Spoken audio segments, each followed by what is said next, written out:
El ser humano tiene un apego extraordinario a ese mundo que es un mundo familiar y que se llama, de una manera confusa, zona de confort. La zona de confort no necesariamente es cómoda. La zona de confort sencillamente marca un entorno familiar, es decir, algo conocido. Y verdaderamente, aunque el cerebro humano sí está preparado perfectamente para hacer frente a los desafíos, los cambios, la incertidumbre, la volatilidad, la complejidad, todo eso, la mente humana, por una serie de condicionamientos, no está nada a gusto con los cambios. Entonces, nosotros lo que necesitamos es descubrir qué podemos hacer para navegar por esta tormenta con serenidad, con entusiasmo y con confianza. El ser humano ha de entender varias cosas. Primero, que cuando pasa por un momento de incertidumbre, un momento complejo que no puede controlar, eso se experimenta como sufrimiento. No es agradable y tenemos que ser capaces de trascender ese dolor, tenemos que ser capaces de trascender esa dificultad para crecer. Aquí es donde hay que poner en marcha un concepto que se llama resiliencia y nos recuerda un poco ese junco que cuando el viento le empuja se dobla, se pliega, pero no se quiebra.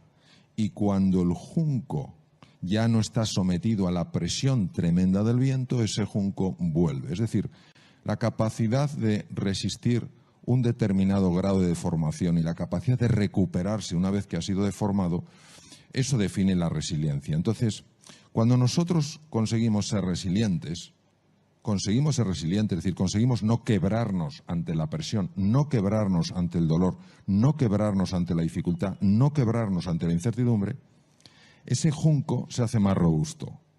Y a ese junco en el futuro le deformarán mucho menos los acontecimientos exteriores y se recuperará mucho antes. ¿Nosotros cómo podemos ganar en resiliencia en esta situación? Pues nosotros tenemos que tener en cuenta que sea en el trabajo, sea en las relaciones personales con tus seres más queridos, sea con tus clientes, sea contigo mismo, contigo misma.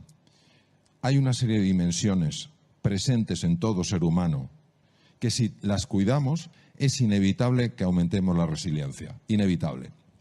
¿Y por qué son tres dimensiones? Pues porque el ser humano es así, es como si vemos un precioso tapiz y ves que tiene 3 hilos de colores y si tú quitas uno de esos hilos, el tapiz ya no es el mismo. Uno de los colores correspondería a la dimensión física, a nuestra corporalidad, a nuestro cuerpo. La otra dimensión correspondería al aspecto mental, al funcionamiento de nuestra mente. Sabemos perfectamente que en el cuerpo se generan procesos mentales. Por ejemplo, sabemos que en el tubo digestivo hay un cerebro que tiene ni más ni menos que 500 millones de neuronas y que está afectando directamente a los estados de ánimo. También sabemos, por ejemplo, que el corazón tiene aproximadamente 45.000 neuronas y que está mandando simplemente con la frecuencia cardíaca un mensaje al centro del miedo en el cerebro para decir si el entorno es seguro o no. Es decir, no es el cerebro el que informa al corazón, es el corazón el que informa al cerebro.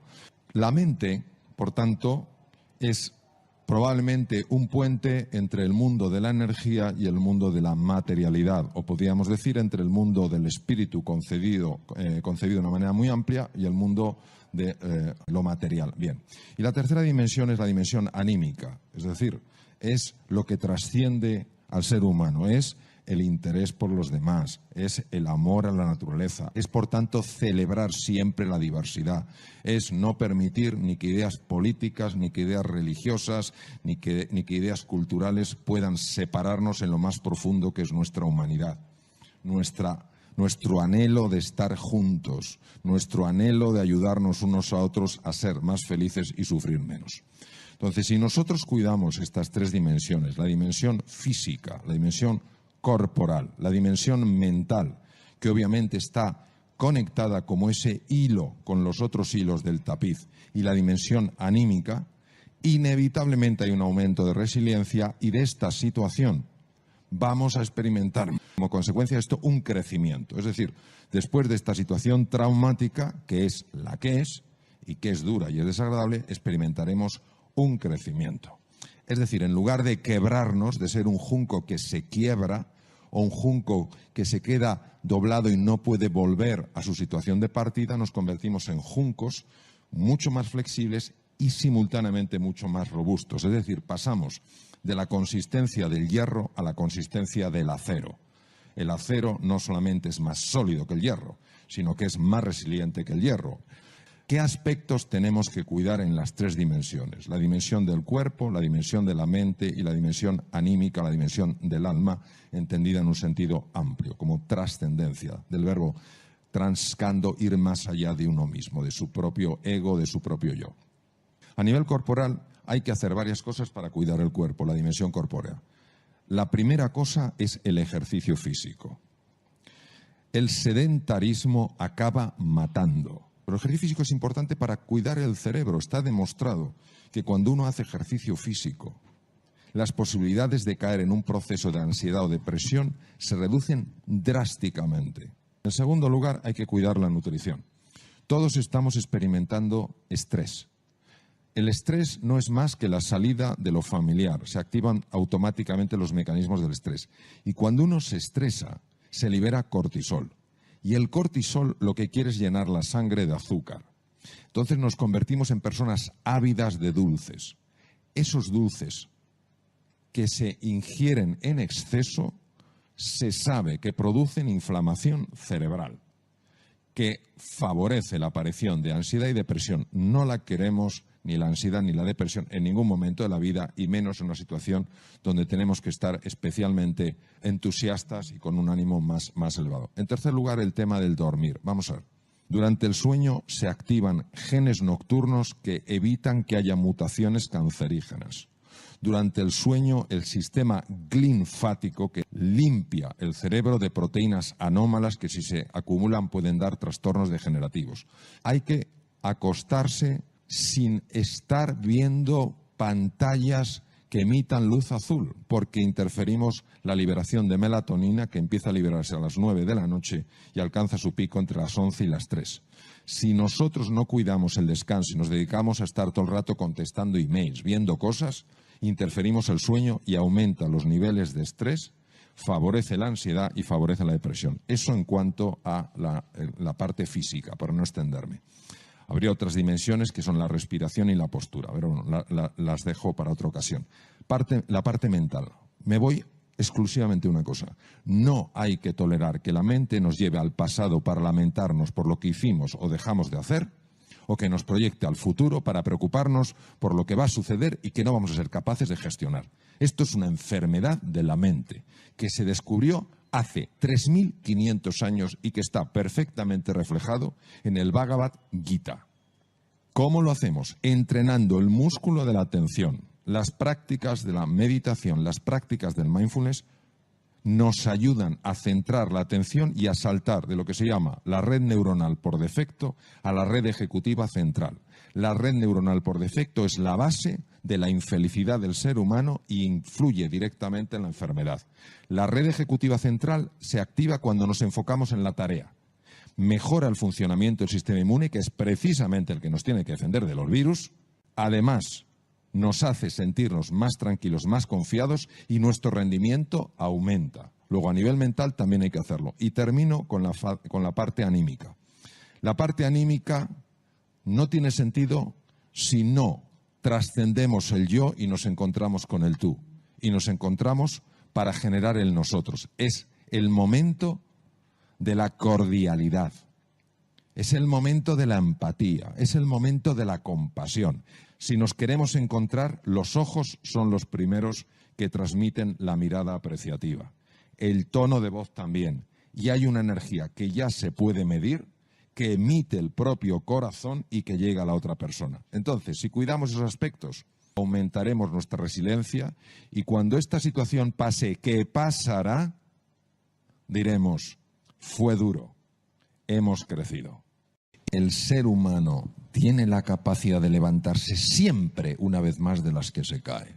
Decía Churchill, todo triunfador fue un fracasado que jamás se dio por vencido. ¿Cómo superar episodios duros? Hay dos formas de ver la vida, como algo completamente azaroso o como algo perfectamente organizado por una inteligencia de otro orden. Para mí, en mi vida personal, considerar y el vivir conectado con una vida que quiere lo mejor para mí, me ha ayudado muchísimo a pasar de una forma distinta episodios duros. Entonces, lo que normalmente en el mundo de la pura evolución, lo que se llama el materialismo, que no es la negación de lo material, es que todo se justifica desde la materia, donde el materialismo se queda corto, a mí me parece que la trascendencia nos abre. Para el materialismo puro sería una casualidad, desde la otra dimensión sería una causalidad. Si yo me enfrento a lo que me está pasando y activo la amígdala, seré mucho más incapaz de resolverlo. Si yo acepto esta realidad que esconde una lección que de momento no veo y me abro a aprender la lección, tendré mis zonas anteriores del cerebro plenamente operativas y podré navegar mucho mejor. No es fácil, nada fácil mantener la calma si inmediatamente no tomas el control de tu foco. O sea, nada de buscar chivos expiatorios, nada de buscar culpables. ¿Dónde está la solución? Entonces, el foco es rapidísimo cuando tú tomas control en ese sentido. Entonces, ¿a dónde llevo yo el foco? El foco siempre a ganar, nunca a no perder. El foco a la solución, no al problema. El problema ya sabes que está. Cuando nosotros en la incertidumbre solo vemos lo desconocido, lo que no controlamos, lo que no gobernamos, ¿por qué es tan importante establecer una relación radicalmente distinta con la incertidumbre? A veces, cuando uno le da la vuelta a una situación, puede encontrar una oportunidad. Pero si ya la rechaza, si ya se resiste, es imposible. Entonces, claro que va a haber complejidad, claro, la hay, claro que hay peligros, por supuesto, pero no es lo único que hay. También hay oportunidades, también hay posibilidades, también hay caminos. ¿Y por qué es tan importante que asociéis a incertidumbre la palabra oportunidad? Porque quiero que abráis otros cajones en el inconsciente. Cajones de ilusión, cajones de posibilidad, cajones de crecimiento, de evolución. Y cuando tú vas entrenando este lenguaje transformacional, dices, de acuerdo, incertidumbre, es verdad que noto estas sensaciones de incomodidad, pero me voy a posicionar que también hay oportunidad y sabemos que es así. Tú vas trayendo ese registro que va de alguna manera compensando esa sensación de sentirte perdido, de sentirte perdida, y que te ayuda a adaptarte. Biológicamente, esto, ¿cómo sucede? Pues sucede de la siguiente manera, fijaros. En un entorno nuevo, en la nueva realidad, todos vamos a tener que estar muy atentos a lo esencial, descubrir los patrones que funcionan. Tengo que ser muy rápido aprendiendo. Tengo que ser creativo a la hora de encontrar nuevas soluciones a situaciones en las que no me he visto antes. Todo eso depende de la parte anterior del cerebro, de lo que se llama el cerebro ejecutivo. Pues cuando nuestro detector de miedo, nuestro detector de peligro se activa, todas esas capacidades las pierdo. Por eso, mi propuesta es siempre ir a cualquier terreno marcado por la incertidumbre, y esta realidad, la nueva realidad, lo es, con esa mente abierta, deseando conocer, deseando comprender, deseando explorar, deseando mejorar y deseando evolucionar. ¿Qué es la felicidad? Es un estado de serenidad, es un estado de equilibrio y de paz, incluso en medio de la dificultad e incluso en medio del sufrimiento. Por eso yo diría que la felicidad no es necesariamente un estado emocional, sino un estado de conciencia, una perspectiva sobre las cosas. Precisamente lo único que no nos podrá nadie quitar. Cómo decidimos, cómo elegimos relacionarnos con las cosas que nos pasan en la vida. Y es muy importante que sepamos que eso existe, que necesitamos utilizar eso y que ese espacio de libertad es un espacio que se conquista día a día. Nos sentimos solos, nos sentimos perdidos, nos sentimos en peligro. Y cuando una persona se siente así, cuando una persona está a la defensiva, de manera natural se vuelve irritable. Cuando alguien está irritable, el comentario más nimio puede producir una sensación incómoda en esa persona y reaccionar de una manera, digamos, agresiva o violenta. Si nosotros fuéramos un poquito más conscientes de que solo se crece en compañía con las otras personas. Que la cosa más hermosa del mundo es la generosidad. Que hacer algo por los demás es la fuente de la felicidad.